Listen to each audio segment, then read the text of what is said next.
I'm told people don't immigrate to improve their own life. They do it for their children. My great-grandfather moved his family to the Balm area and homesteaded our farm in 1913. He didn't come from a farming background, and yet he and his family chiseled our farm out of the wilderness. The hardships they faced had to have been incredible. Almost all my early memories are tied to places around the farm.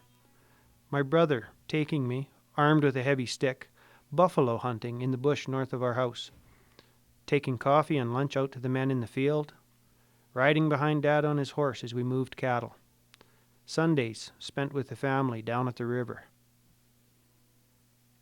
Even after I left home to work, much of my free time was spent on the farm. My farming experience began with helping my father and my two uncles.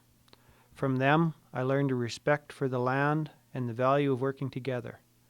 They could recognize how the way they farmed affected the land.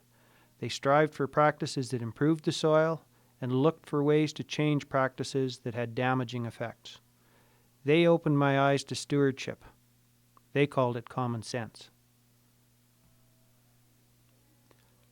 I came back to farm with my brother and my uncle, just in time for droughts, 9/11 market crashes, hailstorms, grasshoppers, and BSE. I've come to accept these as the challenges of farming, and each year will have a few. Minor compared to what my grandfather worked through. We've used many new practices to meet these challenges. We did it for business reasons, but they've also improved our stewardship of the land, reducing erosion, building soil, and protecting riparian areas. What surprised me is that many of these new practices were how my grandfather would have farmed.